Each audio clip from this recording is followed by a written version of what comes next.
ನಟ ಧನ್ವೀರ್ ಹಾಗೂ ದರ್ಶನ್ ಕುಟುಂಬದ ಮಧ್ಯೆ ಏನೋ ಮುನಿಸಿದೆ ಅನ್ನೋ ಸುದ್ದಿ ಇತ್ತು. ಈಗ ಮುನಿಸನ್ನ ಮರೆತು ಮತ್ತೆ ಒಂದಾದ್ರ ಧನ್ವೀರ್ ವಿಜಯಲಕ್ಷ್ಮಿ ಅನ್ನೋ ಪ್ರಶ್ನೆ ಇದೆ. ನಟ ದರ್ಶನ್ ಭೇಟಿಗೆ ತೆರಳ್ತಾ ಇದ್ದಾರೆ ವಿಜಯಲಕ್ಷ್ಮಿ ಧನ್ವೀರ್ ಇಬ್ರು ಕೂಡ. ದರ್ಶನ್ ಇಂದ ಧನ್ವೀರ್ ದೂರ ಅನ್ನೋ ಸುದ್ದಿ ಬೆನ್ನಲ್ಲೇ ಭೇಟಿ ಮಾಡ್ತಾ ಇದ್ದಾರೆ. ಮಧ್ಯಾಹ್ನ 3 ಗಂಟೆಗೆ ಪರಪ್ಪನ ಅಗ್ರಹಾರ ಜೈಲಿಗೆ ಭೇಟಿ ನೀಡೋ ಸಾಧ್ಯತೆ ಇದೆ. ಹಲವು ಅನುಮಾನವನ್ನ ಮೂಡಿಸಿದೆ ನಟ ದರ್ಶನ್ ಹಾಗೆ ಧನ್ವೀರ್ ಭೇಟಿ. ಅಂತರ ಕಾಯ್ದುಕೊಂಡಿದ್ರು ಧನ್ವೀರ್ ವಿರುದ್ಧ 10 ಕೋಟಿ ಹಣ ಎತ್ತಿದ್ದಾರೆ ಅನ್ನೋ ಆರೋಪ ಕೂಡ ಇತ್ತು. ಇದೀಗ ಇದೇ ವಿಚಾರಕ್ಕೆ ಧನ್ವೀರ್ ಅವರನ್ನ ಕರೆಸ್ಕೊಂಡ್ರ ದರ್ಶನ್. ಕುತೂಹಲ ಮೂಡಿಸಿದೆ ಚಾಲೆಂಜಿಂಗ್ ಸ್ಟಾರ್ ದರ್ಶನ್ ಹಾಗೆ ಧನ್ವೀರ್ ಇಬ್ಬರ ಭೇಟಿ.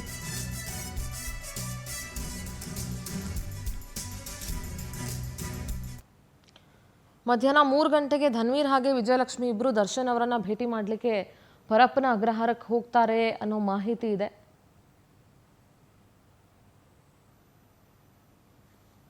ಯಾವ ವಿಚಾರಕ್ಕೆ ಕರ್ಸ್ಕೊಳ್ತಾ ಇದ್ದಾರೆ, ಏನು ಎತ್ತ ಅನ್ನೋದು ಗೊತ್ತಾಗಬೇಕು. ಇಲ್ಲ ಮುನಸನ್ನ ಮರೆತು ಎಲ್ಲರೂ ಮುನಸನ್ನ ಮರೆತು ಒಂದಾದ್ರೆ ಸಂತೋಷ, ಅವ್ರವ್ರ ನಡುವೆ ಒಂದಾದ್ರೆ ಯಾರೇನು ದುಃಖ ಪಡೋಂಥ ಮನಸ್ಥಿತಿಯಲ್ಲಿ ಯಾರು ಇಲ್ಲ ಅಂತ ಅಂದ್ಕೊಳ್ತೀನಿ. ಆದರೆ ವಿಜಯಲಕ್ಷ್ಮಿಯಿಂದ ಸ್ವಲ್ಪ ಅಂತರ ಕಾಯ್ದುಕೊಂಡಿದ್ರು, ಕೆಲವು ಸ್ಟೇಟಸ್ಗಳನ್ನು ಹಾಕ್ತಾ ಇದ್ರು ಧನ್ವೀರ್.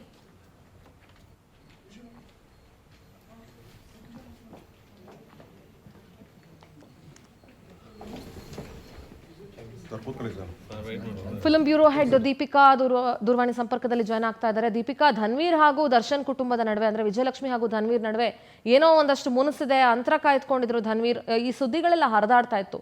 ಇದ್ರ ಬೆನ್ನಲ್ಲೇ ಈಗ ದರ್ಶನನ್ನ ಭೇಟಿ ಮಾಡಕ್ಕೆ ವಿಜಯಲಕ್ಷ್ಮಿ ಮತ್ತೆ ಧನ್ವೀರ್ ಇಬ್ರು ಭೇಟಿ ಕೊಡ್ತಾ ಇದ್ದಾರೆ ಅನ್ನೋ ಮಾಹಿತಿ ಸಿಗ್ತಾ ಇದೆ.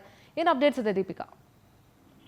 ಸಿಂಧೂರ, ಇತ್ತೀಚೆಗಷ್ಟೇ ನಾವು ಗಮನಿಸಿರ್ಬೋದು, ದರ್ಶನ್ ಪತ್ನಿ ವಿಜಯಲಕ್ಷ್ಮಿ ಮತ್ತೆ ಧನ್ವೀರ್ ಅವರು ದೂರ ಆದ್ರು ಅನ್ನುವಂತ ಒಂದು ಊಹಾಪೋಹಗಳು ಹರಡಿತ್ತು. ಇದಕ್ಕೆ ಏನು ಪ್ರೂಫ್ ಕೊಡುವಂತೆ ಏನಂದ್ರೆ ವಿಜಯಲಕ್ಷ್ಮಿ ಅವರು ಕೂಡ ಒಂದು ಸ್ಟೇಟಸ್ ಅನ್ನ ಕೂಡ ಹಾಕ್ತಾರೆ. ವಸ್ತುವನ್ನಾಗ್ಲಿ ವ್ಯಕ್ತಿಯನ್ನಾಗ್ಲಿ ನಂಬಿಕೆ ಇಟ್ಕೋಬೇಕು ಅನ್ನುವಂತ ಒಂದು ಸ್ಟೇಟಸ್ ಅನ್ನ ಕೂಡ ಹಾಕೋತಾರೆ. ಇದೆಲ್ಲವನ್ನ ನೋಡಿದಾಗ ಧನ್ವೀರ್ ಮತ್ತು ವಿಜಯಲಕ್ಷ್ಮಿ ಅವರ ನಡುವೆ ವೈಮನಸ್ಸು ಉಂಟಾಗಿದೆ ಅನ್ನುವಂತ ಕಾರಣ ಕೂಡ ಮೇಲ್ನೋಟಕ್ಕೆ ಗೊತ್ತಾಗ್ತಾ ಇತ್ತು.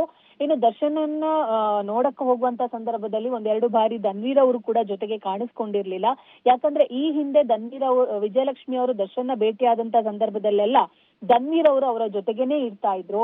ಎಲ್ಲ ಕಾರಣಗಳಿಂದ ಧನ್ವೀರ್ ಮತ್ತು ವಿಜಯಲಕ್ಷ್ಮಿ ನಡುವೆ ಒಂದಿಷ್ಟು ಗೊಂದಲಗಳಾಗಿದೆ, ಕೋಲಾಹಲ ಉಂಟಾಗಿದೆ, ಗದ್ದಲಗಳಾಗಿದೆ ಅನ್ನುವಂತ ಒಂದು ಗೊಂದಲ ಕೂಡ ಇದ್ದಿರುವಂತದ್ದು. ಆದ್ರೆ ಇದೀಗ ಅದೆಲ್ಲವನ್ನ ಮರೆತು ದರ್ಶನ್ ಪತ್ನಿ ವಿಜಯಲಕ್ಷ್ಮಿ ಮತ್ತೆ ಧನ್ವೀರ್ ಒಂದಾಗಿದ್ದಾರೆ ಅನ್ನುವಂತ ಸುದ್ದಿ ಕೂಡ ಹರಿದಾಡ್ತಾ ಇದೆ. ಇದಕ್ಕೆ ಪೂರಕ ಎನ್ನುವಂತೆ ಇಂದು ಸಂಜೆ 3 ಗಂಟೆ ಸುಮಾರಿಗೆ ದರ್ಶನ್ ಭೇಟಿಗೆ ವಿಜಯಲಕ್ಷ್ಮಿ ಮತ್ತೆ ಧನ್ವೀರ್ ಅವರು ಜೊತೆಯಾಗಿ ಹೋಗ್ತಾರೆ ಅನ್ನುವಂತ ಒಂದು ಮಾತುಗಳು ಕೂಡ ಕೇಳಿ ಬರ್ತಾ ಇದೆ. ಇನ್ನು ಧನ್ವೀರ್ ಮೇಲೆ 10 ಕೋಟಿ ಹಣ ಎತ್ತಿದ್ದಾರೆ ಅನ್ನೋ ಒಂದು ಆರೋಪ ಕೂಡ ಕೇಳಿ ಬರ್ತಾ ಇತ್ತು. ಇದಕ್ಕೆಲ್ಲವನ್ನ ಕ್ಲಾರಿಟಿ ಕೊಡ್ಬೇಕಾದ್ರೆ ವಿಜಯಲಕ್ಷ್ಮಿ ಅವ್ರು ಕೊಡಬೇಕು, ಇಲ್ಲ ಅಂದ್ರೆ ಧನ್ವೀರ್ ಅವ್ರು ಕೊಡ್ಬೇಕು. ಇವತ್ತು ನೋಡ್ಬೇಕು 3 ಗಂಟೆಗೆ ಜೊತೆಯಾಗಿ ಅವರು ಹೋಗ್ತಾರಾ ಇಲ್ವಾ ಅನ್ನುವಂಥದ್ದು ಕಾದು ನೋಡ್ಬೇಕು. Sindhura. All right Deepika, thank you ನಿಮ್ಮೆಲ್ಲ ಡೀಟೇಲ್ಸ್ಗೆ.